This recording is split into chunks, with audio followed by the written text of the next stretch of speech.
चलिए आगे बढ़ेंगे न्यूज ब्लास्ट की खबरों की ओर और बात करेंगे छत्रपति शिवाजी महाराज की। दरअसल छत्रपति शिवाजी महाराज की जयंती आज है। आज 394वीं जयंती मनाई जा रही है शिवाजी महाराज की। 19 फरवरी 1630 में मराठा परिवार में उनका जन्म हुआ था। शिवाजी महाराज ने मुगलों के खिलाफ कई युद्ध लड़े, उन्हें परास्त किया। मराठा गौरव ने साल 1674 में भारत में मराठा साम्राज्य की नींव रखी थी और भारत के सबसे बहादुर और बुद्धिमान सम्राटों में से एक थे छत्रपति शिवाजी महाराज। अद्भुत रणनीति, उत्कृष्ट नेतृत्व गुण के कारण जाने जाते हैं शिवाजी महाराज। महज 15 वर्ष की उम्र में मुगलों के खिलाफ उन्होंने पहला आक्रमण किया था। शिवाजी महाराज की शौर्य गाथा इतिहास के पन्नों में सुनहरे अक्षरों में दर्ज है और सिर्फ महाराष्ट्र ही नहीं बल्कि देश में गर्व से छत्रपति शिवाजी महाराज का नाम लिया जाता है। आज उनकी जयंती मनाई जा रही है, हर कोई उनको प्रणाम कर रहा है। गृह मंत्री अमित शाह का कल प्रदेश दौरा है और कल राजस्थान के बीकानेर प्रवास पर आ रहे हैं गृह मंत्री अमित शाह। बीकानेर संभाग में 3 लोकसभा सीटों को लेकर खास बैठकें ली जाएंगी और कल ही उदयपुर में सभा भी कर सकते हैं अमित शाह, इसे लेकर जानकारी मिल रही है। अमित शाह का जयपुर आने का भी कार्यक्रम बन सकता है। ये अभी फिलहाल अपडेट मिल रहा है कि वो जयपुर भी आ सकते हैं और जब वो राजधानी जयपुर पहुंचेंगे, अगर ये कार्यक्रम बनता है तो फिर प्रबुद्धजनों के साथ संवाद कार्यक्रम में शामिल हो सकते हैं। इसके अलावा प्रदेश संगठन अमित शाह के दौरे को लेकर तैयारियां कर रहा है। खास तैयारियां बीकानेर प्रवास पर है और ये बीकानेर का जो दौरा रहेगा वो अपने आप में बेहद खास, क्योंकि बीकानेर संभाग में 3 लोकसभा सीटों को लेकर ये बैठक और ये अगर सीटों को देखें तो अपने आप में बेहद खास है। और इसके अलावा फिर मंत्रणा के बाद वहां पर लोकसभा सीटों को लेकर बैठक को लेकर उदयपुर में भी पहुंचेंगे अमित शाह और अमित शाह का जयपुर आने का भी कार्यक्रम बन सकता है, जिसे लेकर प्रदेश संगठन तैयारियों में जुटा हुआ है।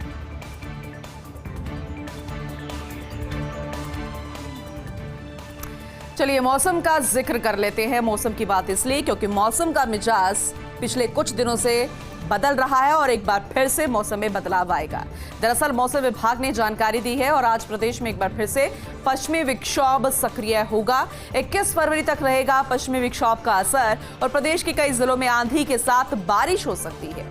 कुछ स्थानों पर ओले गिरने की भी संभावना है और आज 40 किलोमीटर प्रति घंटा की रफ्तार से तेज हवाएं चल सकती हैं। मौसम विभाग ने 12 जिलों में बारिश का येलो अलर्ट जारी कर दिया है और इसीलिए जो महत्वपूर्ण जिलों का हम जिक्र कर रहे हैं वो 12 जिलों जहां पर बारिश का येलो अलर्ट है। पहले आंधी आ सकती है, तेज हवा चल सकती है, बारिश आ सकती है और कुछ जगहों पर ओले भी गिर सकते हैं और इसलिए सावधानी बरतने की जरूरत है। चुनाव से पहले अखिलेश को लग सकता है एक और बड़ा झटका, क्योंकि नई पार्टी बना सकते हैं स्वामी प्रसाद मौर्य। जानकारी मिल रही है स्वामी प्रसाद मौर्य 22 फरवरी को अपनी नई पार्टी का ऐलान कर सकते हैं। सूत्रों के हवाले से जानकारी मिल रही है हाल ही में स्वामी प्रसाद मौर्य ने सपा महासचिव पद से इस्तीफा दे दिया था। इसके बाद से जानकारी मिल रही थी कि क्या वो कहां शामिल होंगे, कौन सी बड़ी पार्टी का दामन थामेंगे, लेकिन अब जो जानकारी मिल रही है नई पार्टी बना सकते हैं स्वामी प्रसाद मौर्य और 22 फरवरी को अपनी नई पार्टी का ऐलान भी कर सकते हैं। सूत्रों के हवाले से यही जानकारी मिल रही है।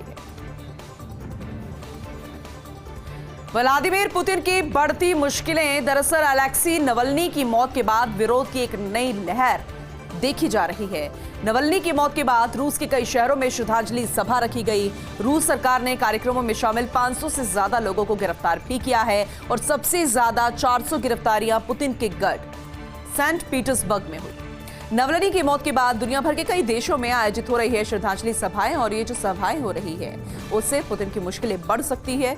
एक विरोध की नई लहर निकलकर फिर से सामने आ सकती है। इलेक्ट्रिक मस्टैंग के साथ भारत लौट सकती है फोर्ड। दरअसल हाल ही में मस्टैंग मैक-ई का ट्रेडमार्क कराया गया है।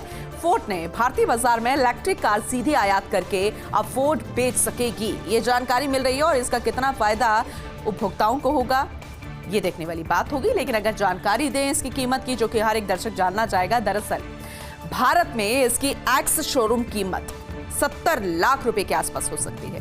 गौरतलब है कि 2021 में भारत से निकली थी फोर्ड। कम बिक्री के कारण भारत छोड़ने का उसने फैसला किया था, लेकिन इलेक्ट्रिक व्हीकल जिस तरीके से भारतीय बाजार में अच्छी पैठ बनाए हुए हैं तो इलेक्ट्रिक कार सीधे आयात करके अब फोर्ड बेचेगी। इसका फायदा हो सकता है और इसलिए नई कोशिश फोर्ड की तरफ से। 7 मार्च को पश्चिम बंगाल में पीएम मोदी की रैली। पीएम मोदी बारासात शहर में रैली को संबोधित करेंगे।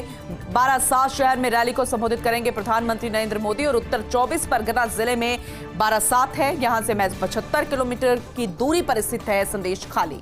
दरअसल यहां पर टीएमसी नेताओं पर महिलाओं से यौन उत्पीड़न का आरोप लगा था और इस घटनाक्रम के बाद लगातार भाजपा के निशाने पर है टीएमसी। और जब यहां पर रैली करेंगे, संबोधन देंगे प्रधानमंत्री नरेंद्र मोदी, तो कितना खास होगा, कितना बरसते नजर आएंगे टीएमसी पर, यह भी देखने वाली बात होगी, क्योंकि भाजपा आक्रामक है टीएमसी के उस महिलाओं से यौन उत्पीड़न के आरोप को लेकर, उस मुद्दे को लेकर। आज भी ईडी के सामने पेश नहीं होंगे केजरीवाल। दिल्ली कथित शराब घोटाला मामला, जहां ईडी ने बार बार समन भेजा केजरीवाल को। पूछताछ के लिए ये छठा समन है। इससे पहले आपको बता दें कि वो नहीं आए थे। कोर्ट में पूरा मामला गया, कोर्ट ने सख्त रवैये से कहा और फिर कोर्ट के सामने पेशी हुई इस पूरे मामले को लेकर। तब भी वीडियो कॉन्फ्रेंस के जरिए वो शामिल हुए। हालांकि उन्होंने अपना एक कारण भी बताया और कहा कि अगली बार जब मैं सामने आऊंगा कोर्ट के सामने, तब मैं फेस टू फेस सवाल जवाब होंगे। लेकिन अब एक बार फिर से ईडी ने समन भेजा है। आपने ईडी को समन को गैर कानूनी बता दिया है। ईडी कोर्ट के फैसले का इंतजार नहीं कर रही है, ये आपका कहना है। तो देखने वाली बात होगी जब अगली बार फिर से पूछताछ होगी, सुनवाई होगी, कोर्ट में पेशी होगी अरविंद केजरीवाल की, तब क्या वो सामने आएंगे और ये मुद्दा उठाया जाएगा।